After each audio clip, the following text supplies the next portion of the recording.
রাতু শোন রাতু, ওরা যেন বুঝতে পারে আমি করি, কোনোভাবেই যেন বুঝতে না পারে আমার তো অর্থবিত্ত আছে।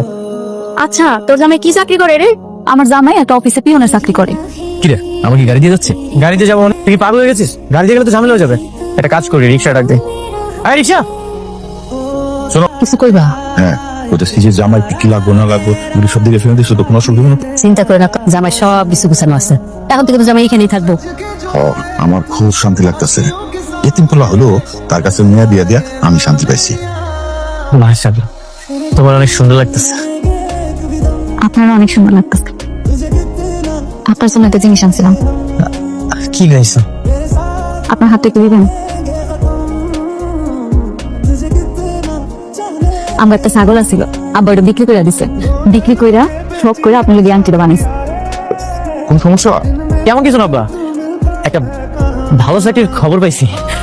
ওই জায়গায় অনেক টাকা ঘুষ দেওয়া লাগবে। 50,000 টাকা ঘুষ দিলে নিজের চেয়ার টেবিল দেবো, ওই জায়গায় বসে বসে আমি কাম করতে পারবো। এখন 50,000 টাকা তো অনেক টাকা, এই জন্য আমি না করে দিছি। এটা একটা ভাবনার বিষয়। এই 5-10,000 টাকা না হলে জোগাড় করা যায় তো।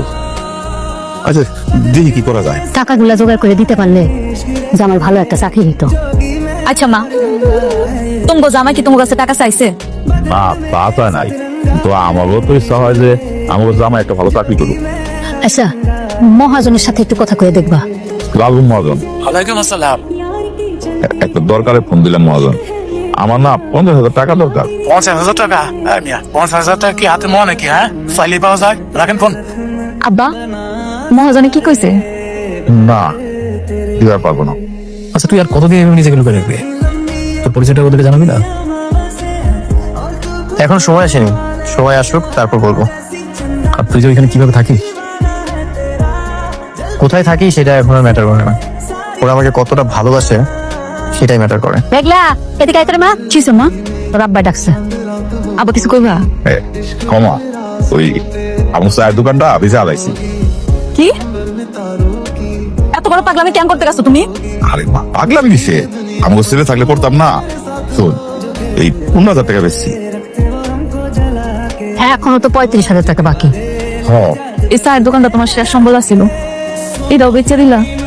চলবা কেমনে তুমি?